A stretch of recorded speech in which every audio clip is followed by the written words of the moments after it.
तो बाबू बोल्शेविक क्रांति, यही था टॉपिक ना। तो बोल्शेविक क्रांति को थिसिल क्रांति भी कहा जाता है और अक्टूबर क्रांति भी कहा जाता है। क्यों कहा जाता है? क्योंकि शिथिल क्रांति इसलिए कहा जाता था क्योंकि शांति के लिए क्रांति किया गया था। रोटी दो और भूमि दो, शांति दो का नारा लेनिन ने लगाया था। तो लेनिन साहब का बड़ाई भी होनी चाहिए, क्योंकि लेनिन ने रूस से कुछ चाहता नहीं था। वो चाहता था कि गरीबों को शांति मिले, सुकून मिले, उसे रोटी मिले। 2 वक्त की रोटी मिल जाए तो व्यक्ति सुकून से जीता है। बड़ा चीज साधन नहीं होते, लेकिन अगर किसी सत्ताधारी यानी कि पावर का इस्तेमाल करके किसी की रोटी छीन लिया जाए, ये बहुत ही गद्दारी होती है। ऐसे लोगों को सत्ता पर बैठने की हक नहीं है जो देश की जनता के साथ लूट खरोच करे। जनता देश की भगवान है, और जब देश की भगवान जनता है तो उसकी पूजा होनी चाहिए, ना कि पावर की। आजकल क्या है, कुछ पावर मिल जाती है, कुछ शक्तियां मिल जाती है तो वो पूजा करवाते हैं। वो जनता को कुछ नहीं समझते और उस जनता को गिड़गिड़ाना पड़ता है, पैर पकड़ना पड़ता है, दूसरे के सामने हाथ फैलाना पड़ता है। एक वोट की कीमत सबसे बड़ी कीमत है। उस कीमत को जो आंकेगा वही सत्ता पे बैठेगा, जो जनता की देखभाल कर सके, उसके पावर के महत्व को समझ सके, उसके साथ किसी भी प्रकार के नाइंसाफी ना करे। बात आती है बोल्शेविक क्रांति की। तो यह क्रांति 7 नवंबर 1917 को हुई थी, और इस क्रांति का मुख्य उद्देश्य था शांति पहुंचाना जनता को। और पुराने कैलेंडर में जैसे जाएंगे तो ये 25 अक्टूबर को हुआ था, 25 अक्टूबर 1917 को। और इस क्रांति का उद्देश्य रूसी जनता को शांत करना था। जब शुरू में रूस में आया था लेनिन, तो वहां के लोगों ने सत्ता से निर्वाचित कर दिया, बाहर निकाल दिया। बेचारे क्या करें, भागते भागते भागते भागते भागते वो जो ना हाँफते हुए गया स्विट्जरलैंड, और वहां पर जाकर के अचानक से बेहोशी सा हुआ उनके अंदर। उनके मन में यह हुआ कि हम आखिर जनता के लिए क्या किए। कभी कभी जनता भी गलती करती है, क्योंकि अपने वोट की कीमत नहीं समझ पाती है और गलत लोगों को सत्ता पर बैठा देती है। अब जिसकी वजह से क्या होता है, तकलीफ जनता को ही भुगतना पड़ता है। उसी तरह लेनिन के साथ भी हुआ कि शुरू में उसे महत्व नहीं दिया गया, उसे लोगों ने नहीं पहचान पाया। कीमत तो ही तो है, कीमत जितना लगाएंगे उतना मिलेगा, और अलग अलग लोगों से कीमत पूछेंगे तो अलग अलग बताएंगे। एक जैसा कीमत कोई नहीं बताते। इसलिए आपका कीमत कितना है ये मैं नहीं और दुनिया में कोई तय नहीं कर सकता। ये कीमत खुद से तय करना पड़ता है। आप अपना कीमत खुद लगाए कि मेरा कीमत क्या होना चाहिए। ईमानदारी से कर्म करें, अपने आप आपका रिजल्ट तैयार हो जाएगा। आपको खुद पता चल जाएगा कि मैं कितने पानी में हूं। इसमें क्या हुआ कि रूस के सरकार ने सत्ता से निर्वाचित कर दिए, वह स्विट्जरलैंड भाग गए, और वहां से जो है मार्च 1917 में क्रांति हुई। फिर क्रांति हुआ। क्रांति होने से क्या हुआ कि जर्मनी की सहायता से रूस पहुंचा। जब युद्ध होता है ना, तभी व्यक्ति किसी काम को करने के लिए प्रेरित होता है, क्योंकि न क्रांति होती और न फिर से लेनिन रूस में जाता। जब क्रांति हुआ तो दर्द फील हुआ, और जब तक दर्द फील नहीं होता, यानी कि भूख नहीं लगता, तब तक हम भोजन नहीं लेते। तो उन्हें जनता को शांति सुकून पहुंचाने की भूख थी, ललक थी। क्रांति से डैमेज जनता की होती है। चाहे कोई भी युद्ध हो, क्षति किसका होगा? प्रथम विश्व युद्ध हुआ 85 लाख भारत से। क्यों हुआ प्रथम विश्व युद्ध? एक राजा की पत्नी की हत्या। किसी राजा की पत्नी की हत्या हो जाए, उसके लिए एक महायुद्ध संग्राम में बदल जाता है, और वो कहीं ना कहीं जनता को ही क्षतिग्रस्त होती है, देश की सेना को ही क्षतिग्रस्त होता है। उस समय रूस से 70 लाख लोग गए, 20 लाख लोग कुचल गए, मारे गए, और 50 लाख लोग डैमेज हुए थे, क्षतिग्रस्त हुए थे। तो ये युद्ध और ये क्रांति का ही दिन है। क्रांति कहीं ना कहीं लोगों को नुकसान पहुंचाता है। अब बात हम बोल्शेविक क्रांति पे आते हैं कि जर्मनी की सहायता से पेट्रोवाद पहुंचा और रूस के जनता का उत्साह बढ़ाया। कोई व्यक्ति किसी को कुछ करता उरता नहीं है, उत्साह बढ़ाता है। यानी कि जिंदगी में कोई व्यक्ति आ जाए तो उत्साह बढ़ जाती है और कोई चला जाए तो उत्साह घट भी जाती है। तो लेनिन के आने से रूस के जनता को उत्साह बढ़ा, प्रेरणा मिला।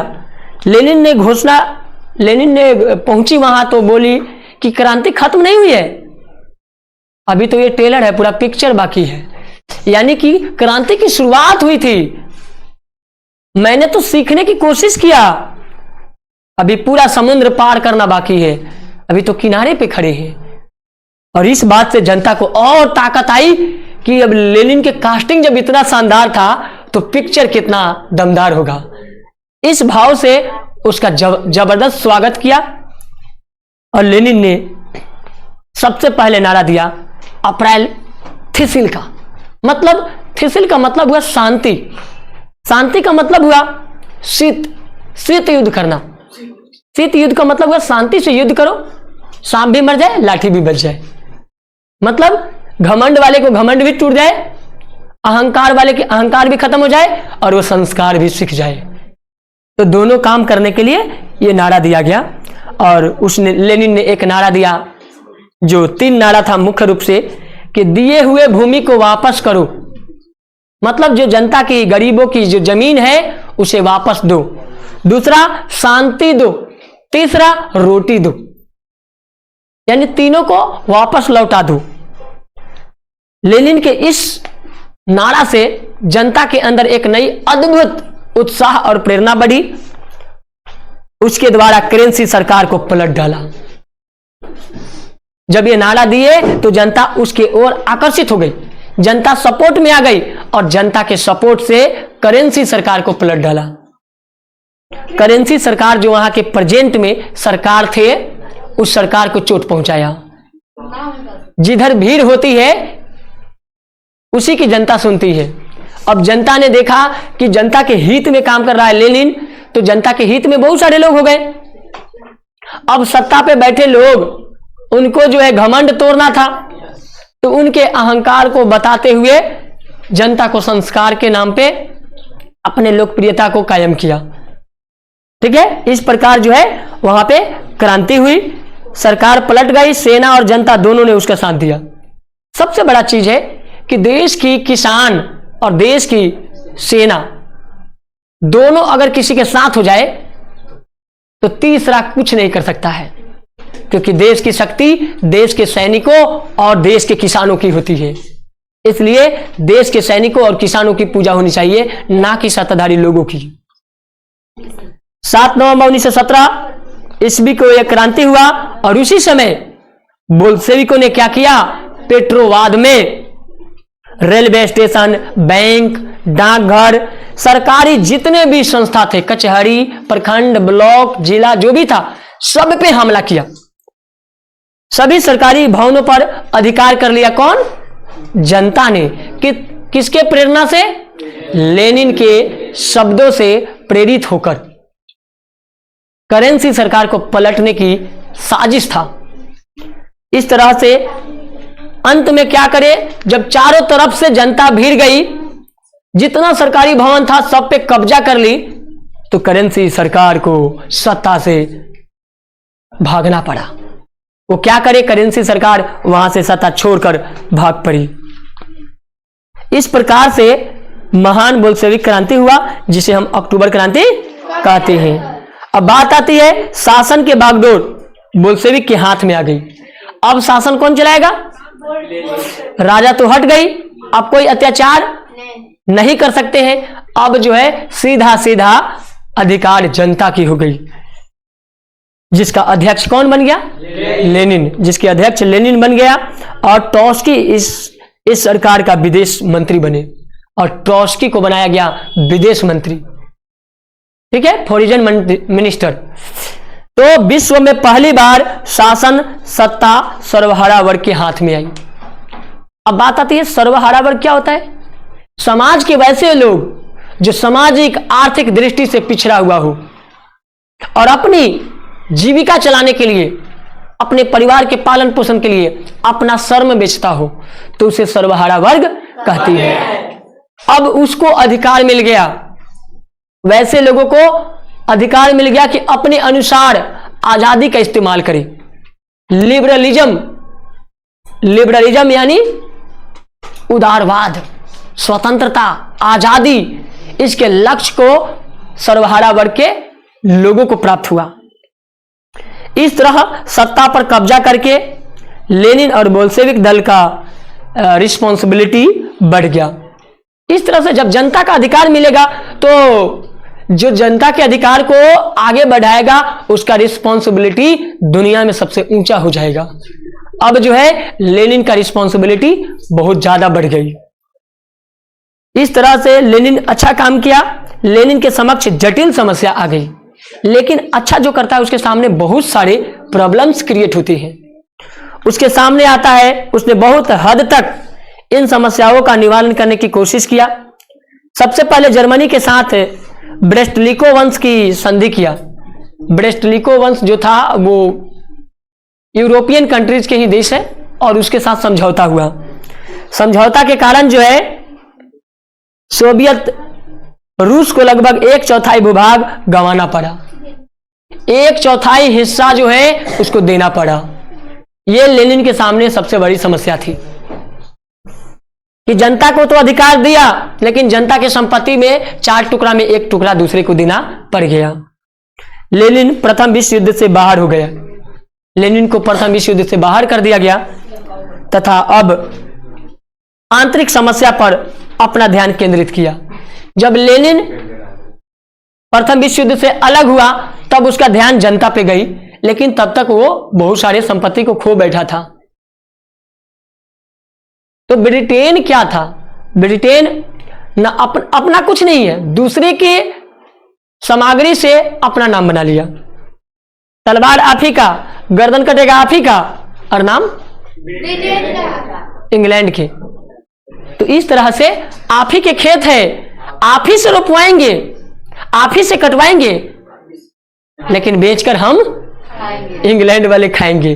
वो इंग्लैंड का ये नारा था।